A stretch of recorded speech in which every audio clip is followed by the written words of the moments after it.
खुदावंद के जलाली और मुकद्दस नाम में आपकी सलामती हो। मैं इंजील का कर्जदार पादरी फैसल जान खोखर एक बार फिर खुदा के कलाम के साथ हाजिर हूं ताकि मसीह के बदन की रूहानी नशो नुमा हो और आप सबको grace Bible church Pakistan online teaching में खुश आमदीद कहता हूं, धन्यवाद कहता हूं, आपको वेलकम कहता हूं। आए हम खुदा के हुजूर झुकें और दुआ करें। खुदा बाप तेरा शुक्र करता हूं आज की खुदा इस मुकद्दस घड़ी के लिए कि तेरा कलाम खुदा जो ला तब्दील है, जो बेतासीर नहीं लौटता। तेरा कलाम हम सब की हौसला फजाई और रहनुमाई है। खुदा बाप आज के कलाम के वसीला से हर एक ईमानदार खुदा बंदे बंदी डीकन मुबशर एल्डर पासबान और खुदा उस्ताद की रहनुमाई हो और आज का कलाम एक एक जिंदगी की हौसला फजाई और रहनुमाई का वसीला बने और सारा जलाल तेरे बेटे हमारे मुनज्जी यसु मसीह नासरी के नाम को मिले। खुदा बाप तेरा शुक्र करता हूं तेरे कलाम के लिए जो बेतासीर नहीं लौटता। ये सब कुछ मांगता हूं रूहुल कुद्दस की कुदरत में, यसु मसीह नासरी के नाम में। आज हम कलाम खुदा में से सीखेंगे जबूर एक उसकी पहली आयत पर गौर करते हुए तीन बातों पर गौर करेंगे: चलना, खड़ा होना और बैठना। जब हम इस आयत को पढ़ते हैं तो लिखा है, मुबारक है वो आदमी जो शरीरों की सलाह पर नहीं चलता और खताकारों की राह में खड़ा नहीं होता और ठट्ठाबाजों की मजलिस में नहीं बैठता। जब हम कलाम खुदा पर गौर करते हैं तो बाइबल मुकद्दस ऐसा हसीन, खूबसूरत और लाजवाब और लातब्दील और क्या है जी, खुदा का अल्लाही कलाम है।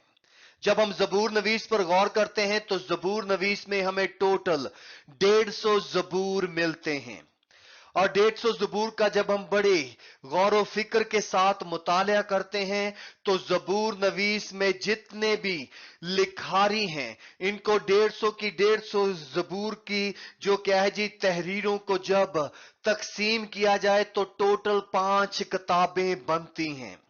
इन 5 किताबों का जब हम मुतालिया करते हैं तो बहुत कुछ सीखने को मिलता है। रोजमर्रा की जिंदगी के तल्लक से, आजमाइशों पर गालिब आने के तल्लक से, शख्सी तौर पर खुदा के साथ रिश्ता और रफाकत के तल्लक से, दुख और मुसीबत के हालात में गाए जाने वाले जबूरों और गीतों के वसीला से बहुत से मजबून, बहुत से क्या है जी जबरदस्त सबक सीखने को मिलते हैं।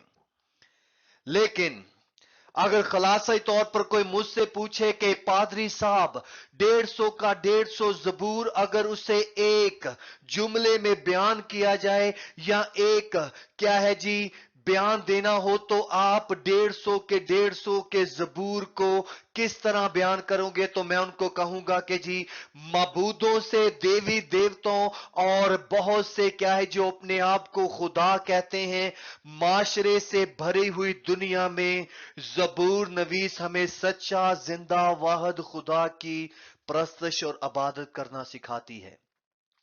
150 का 150 जबूर अगर उसका निचोड़ निकाला जाए तो क्या है जी, खुदावंद खुदा की रूह और सच्चाई से परस्तश करना सिखाता है 150 का 150 जबूर। इसलिए आज हम तीन बातें सीखेंगे।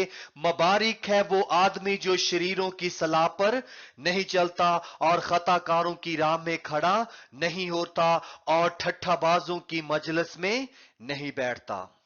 ये तीन बड़े जबरदस्त क्या है जी जिंदगी के हिस्से हैं।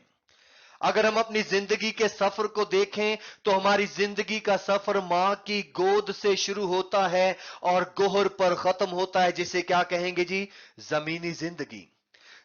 हमारी सांसें शुरू होती है हमारी मां के रहम से और हमारी सांसें खत्म होती है जमीन पर खुदा के रहम से।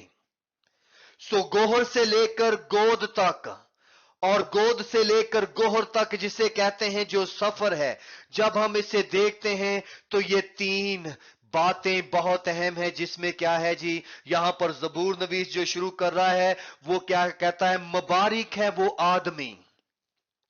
यहां पर मुबारक है वो आदमी से मुराद जब अबरानी जबान में देखते हैं तो लफ्ज आदमी के लिए जो इस्तेमाल किया गया इसमें कह सकते हैं मुबारक है वो आदमी, वो औरत या वो खानदान जो शरीरों की सलाह पर नहीं चलता। यहां पर जो लफ्ज शरीरों का इस्तेमाल किया गया है तो अबरानी जुबान जो सिखाती है ये क्या है जी, ना सिर्फ उस आदमी या औरत की या बादशाह या मलका या उमरा की तरफ इशारा है जो नाफरमानी करता है या शरारत की जिंदगी बसर करता है, बल्कि किसकी तरफ इशारा है, जो शरीरों की सलाह से मुराद क्या है जी, वो शरीर है यानी कि गिराए हुए फरिश्तगान की तरफ इसका क्या है जी, तल्लक बनता है। सो मुबारक है वो आदमी या वो खानदान जो शरीरों की यानी कि दुनियावी शरीर और रूहानी शरीरों की सलाह पर नहीं चलता। बहुत दफा बहुत से लोग कहते हैं कि जी हमारे दाएं बाजू के जो कंधे पर क्या है जी, फरिश्ता खुदा का बैठा हुआ है, और बाएं बाजू के कंधे पर क्या है जी, शैतान का फरिश्ता बैठा हुआ है। बाइबल मुकद्दस के मुताबिक ऐसे हमें कोई सच कोई हकीकत नहीं मिलती, लेकिन ये दुनिया की कहावत है। लेकिन याद दिलाना चाहता हूं हमारी रोजमर्रा की जिंदगी क्यों क्या है जी, चलना उठना ज़ाब्ता हयात तरीका कार जो अबरानी जुबान में लफ्ज यहां पर इस्तेमाल किया गया है, चलना से मुराद क्या है जी, यानी कि जिंदगी गुजारने का क्या है जी, इससे तल्लक है। सो मुबारक है वो आदमी या खानदान जो शरीरों यानी के आदमियों या उन तमाम बदरूहों की सलाह पर, किस पर जी, सलाह पर। अबलीस ईमानदारों को गैर ईमानदारों को क्या है जी, उनका बाजू नहीं मरोड़ता। वो अपने झूठ को इस तरह पेश करता है कि उसे सलाह बनाता है कि वो सलाह क्या बन जाए, ऐसे कि जैसे वो क्या है जी, ज़ाब्ता हयात है। सो शरीर इस तरह काम करता है। सो जबूर नवीस कहता है मुबारक है वो आदमी वो खानदान जो शरीरों की सलाह पर, उसके झूठ और फरेब पर नहीं चलता। चलने का जो लफ्ज है ये रोजमर्रा की जिंदगी गुजारने से क्या है जी, बहुत गहरा तल्लक रखता है। सो आज सवाल है कि हम किसकी सलाह पर चल रहे हैं, शरीर की या फिर खुदावंद खुदा की, रास्तबाजों की या नारास्तों की। क्योंकि हमारा चलना जो क्या है जी, ये रोजमर्रा की जिंदगी के साथ तल्लक रखता है, जिसके लिए इफसियों 4 बाब में खुदा का बंदा पालूस उसूल कहता है, मैं तुमको क्या है जी, मसीह में जो कैदी हूं, तुमसे इल्तमास करता हूं कि अपना चाल चलन क्या करो जी, दुरुस्त करो। अबरानी में देख ले लफ्ज चाल चलन को, यूनानी में देख ले चाल चलन को, जो ये क्या है जी, रोजमर्रा का चलना फिरना, एक जगह से दूसरी जगह पर जाना, सलाहकारी लेना, सलाहकारी करना। सवाल यह है कि हम किसकी सलाहकारी पर चल रहे हैं, कलाम खुदा की या मुखालफे खुदा की। और दूसरी बात जो सीखने वाली है, खताकारों की राह में खड़ा नहीं होता। कथाकार यहां पर जो लफ्ज इस्तेमाल किया गया है उस रवैये की तरफ इशारा है जिसमें क्या है जी, उमरा हो सकता है, शहजादा हो सकता है, मलका हो सकती है, अम्बीर ज्यादा हो सकता है, गरीब हो सकता है, नाचीज हो सकता है, कोई भी इसमें आ सकता है जो क्या है जी, खताकारों की राह में खड़ा नहीं होता। खड़ा होना का जो लफ्ज अबरानी में देखते हैं ये क्या है जी, कायम होना, किसी चीज, किसी अकीदे, किसी ईमान पर, किसी नजरिया पर खड़ा होना, कायम होना, या क्या कहते हैं जी, किसी के लिए स्टैंड लेना। सो खुदा का कलाम कहता है खताकारों की राह में खड़ा नहीं होना। खड़े होने से मुराद क्या है जी, यानी कि जो रास्ता उन्होंने इख्तियार किया है उस रास्ते पर नहीं जाना, उस राह पर खड़े नहीं होना, उस रास्ते को नहीं अपनाना, क्योंकि वो खताकारी का रास्ता है। और जो तीसरी बात हम देखते हैं, और ठट्ठे बाजों की मजलिस में नहीं बैठता। जब ठट्ठेबाजों का लफ्ज देखते हैं फिर ये इंसानों के लिए और बदरूहों के लिए इस्तेमाल किया गया है। ये ठट्ठेबाज किन की तरफ इशारा है? जो किसी को नाकाम होते हुए, किसी को गिरता हुए और किसी को गिराने में या किसी का मजाक उड़ाने में क्या है जी, अपनी कुव्वत, ताकत, जोर और अपनी क्या है जी, तमाम अकल को खर्च करते हैं। उनको क्या कहा गया है जी? जो ठट्ठेबाजों की मजलिस में बैठता है। सो बैठने से मुराद क्या है जी? रफाकत। चलना क्या है जी? सलाहकारी से तल्लुक रखता है। खड़ा क्या है जी? किसी अकीदे, किसी सोच, किसी विचार पर कायम होने से वाबस्ता है। और बैठना क्या है जी? रफाकत। खुदा का कलाम क्या कहता है? नया नामा में करंथियों के खत में 15वें बाब में लिखा हुआ है कि बुरी सोबतें क्या करती हैं जी? अच्छी आदतों को बिगाड़ देती है। और वो सोबत क्या है जी? बैठना, रफाकत, शराकत, किसी के साथ वक्त गुजारना। सो जबूर नवीस की ये एक आयत क्या है जी? बनी नू इंसान को, ईमानदारों को, गैर ईमानदारों को क्या है जी? बड़ा जबरदस्त रूहानी सबक सिखाती है। गोद से लेकर गोहर तक, मां के गोद से लेकर हमारी क्या है जी? जमीनी जिंदगी के आखिरी सफर तक, जिसे गोहर कहा गया है। और इसमें क्या है जी? 3 अमल किए जाते हैं। जब बच्चा पैदा होता है तो बैठने से शुरू होता है काम।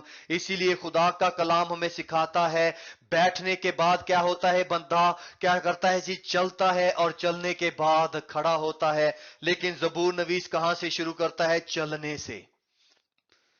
जिंदगी के तरीकाकार को किस तरह कोई अपनाए हुए है, जिंदगी बसर कर रहा है। इसलिए इसे इंग्लिश में क्या कहते हैं? वॉक। और वॉक को क्या कहेंगे? चलना। अब सवाल यह है कि हम किसकी सलाह पर चल रहे हैं?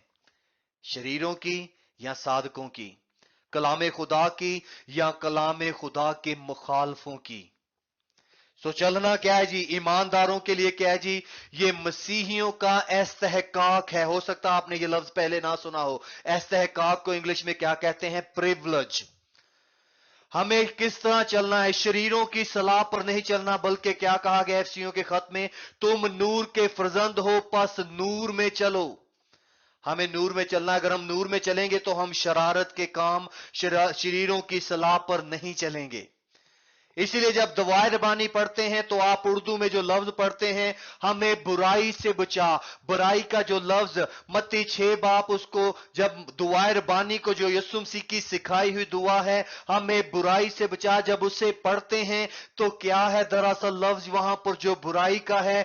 इंग्लिश में वो क्या है? Protect us from the evil one, यानी कि शरीर से बचा।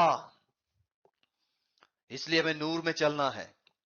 जब हम नूर में चलेंगे तो ये क्या है जी? हमारा मसीही इस्तेहकाक है। और मसीही इस्तेहकाक क्या है जी? वो तमाम नेमतें, बरकतें जो खुदावंद खुदा ने हमें दी हैं, रूल कुदस की क्या है जी? जो रहनुमाई दी है, उसकी रहनुमाई में चलना है। और जब हम रूल की रहनुमाई में चलेंगे तो हम मसीही इस्तेहकाक, यानी कि वो प्रिविलेज जो में हासिल है कि हम नूर में चलेंगे, ना कि तारीकी में। अक्लमंदों की मान चलेंगे, ना कि बेवकूफों की। रूह के मुआफिक चलेंगे, ना कि जिस्म के मुआफिक। इसलिए मुबारक है वो आदमी, वो बंदा, वो मुबशर, वो पासबान, वो नौजवान, वो बेटी, वो बेटा। और दूसरी बात, स्टैंड, कायम रहना, खड़ा होना। आज हम किन के साथ खड़े हैं? सच्चाई के साथ या झूठ के साथ? भलाई के साथ या बुराई के साथ? और बाइबल मुकद्दस में कायम रहने को क्या कहा गया है? हर एक मसीही की जिम्मेदारी, हम सब की जिम्मेदारी है कि हमें क्या करना है जी? खताकारों की राह में खड़ा नहीं होना, बल्कि साधकों की राह में, साधकों के साथ खड़ा होना है। इंसाफ में खड़ा होना है, मोहब्बत में खड़ा होना है, इत्तफाक में खड़े होना है, और रास्ती में खड़े होना है, ना कि रास्ती में। नाराजगी के पैरोकार नहीं बनना। इसलिए हमारा कायम होना, हमारा खड़ा होना, हम क्या है जी? जब खड़े हों तो क्या हो जी? मसीही जिम्मेदारी में खड़े हों। और हर एक मसीही की जिम्मेदारी क्या है जी? जाओ जाकर सब कौमों को शागिर्द बनाओ, एक दूसरे से मोहब्बत करो, इससे लोग जानेंगे तुम मेरे शागिर्द हो। और खुदा का बंदा पौलुस रसूल कहता है, खुदा के सब हथियार पहन लो ताकि तुम इब्लीस के मुकाबले में कायम रह सको, खड़े हो सको। निजात का खौद, रूह की तलवार, सच्चाई से अपनी कमर कस के, सोलह में पांव में सुलह की तैयारी के खुशखबरी के जूते पहनकर, और सच्चाई से अपनी कमर कस के, ईमान की सिपर लगाकर, और रूह की तलवार लेकर और निजात का खौल लेकर क्या कर सको जी? शरीर के खताकार के तमाम मंसूबों को नाकाम कर सको। और उसके बाद आगे क्या आता है जी? सिट, यानी कि बैठना। बैठने से मुराद क्या है जी? तालिब इल्म की तरह, खुदा के क्या जी बंदे बंदी की तरह खाक सारी में आमादा होकर बैठना। और हमारा बैठना क्या हो जी? ठट्ठेबाजों की मजलिस में नहीं, बल्कि रास्तबाजों की मजलिस में। रास्तबाजों के साथ हमारी रफाकत होनी चाहिए। और ये क्या है जी? हर एक मसीही का मकाम, मराज और पहचान है। खुदावंद यीशु मसीह कहता है कि उसने हमें मुर्दों में से जलाया और आसमानी मकामों पर अपने साथ बिठाया। हम रूहानी तौर पर आसमानी मकामों पर यीशु मसीह के साथ बैठे हुए हैं, और दुनियावी तौर पर हमारा बैठना उठना किसके साथ हो? साधकों के साथ, रास्तबाजों के साथ, ईमानदारों के साथ। क्योंकि ईमानदार ईमानदार के लिए क्या बनेगा जी? बरकत का बायस बनेगा। जैसे मिसाल की किताब कहती है कि जी क्या करती है जी? छुरी खुरी, लोहा लोहे को क्या करता है जी? तेज करता है। हमें क्या करना है जी? ईमानदारों की रफाकत में रहना है। इसलिए मैं अंजील का कर्जदार आप सबको याद दिलाना चाहता हूं। बाइबल मुकद्दस कहती है, जो पूरा खुलासा है इन देवी देवतों, बदरूहों, जादूगरों और हर तरह के माबूदों से भरे हुए दौर में हमें क्या करना है जी? शरीरों की सलाह पर नहीं चलना, खताकारों की राह में खड़ा नहीं होना, ठट्ठेबाजों की मजलिस में नहीं बैठना, बल्कि क्या करना है? अगर चलना है तो नूर में चलना है, अगर खड़े होना है तो सच्चाई और खुदा के हथियार पहनकर खड़े होना है, अगर बैठना है तो खुदावंद यीशु मसीह की रफाकत और शराकत में और साधकों के साथ। क्या है जी? जब साधक बैठते हैं, जब ईमानदार इकट्ठे होते हैं, तो यादगारी का दफ्तर आसमान पर लिखा जाता है। खुदावंद खुदा आपको बरकत दे। और आज याद रखें इन तीन बातों को, चलना और खड़े होना और फिर बैठना। ये हमारा सफर है, मां की गोद से लेकर गोहर तक, मां की गोद से लेकर जमीन की गोद तक, और उसके बाद फिर हमारा रूहानी सफर शुरू होता है। इसलिए हम मां की गोद से लेकर कब्र की गोद तक क्या है जी? हमारा ये सफर जो है, इसके दुरानिया हमें क्या करना है जी? चलना है तो क्या है जी? खुदा की सलाह पर। खड़े होना है तो सच्चाई पर खड़े होना है। बैठना है तो खुदावंद खुदा की रफाकत में। खुदावंद आपको बरकत दे। आए हम खुदा के जुर झुकें और दुआ करें। खुदा बाप तेरा शुक्र करता हूं, तेरा कलाम ला तब्दील है, जो खुदा जिंदगियों को बदलता है। एक एक जिंदगी बरकत पाए। और खुदा इस ऑनलाइन ग्रेस बाइबल चर्च की टीचिंग के वसीला से बथेरे ईमानदार बरकत पाए, और सारा जलाल यीशु मसीह नासरी के नाम को मिले। यीशु मसीह के नाम में ये दुआ मांगता हूं, आमीन। खुदावंद आपको बरकत दे। फिर एक नए पैगाम के साथ मिलेंगे। जय मसीह की।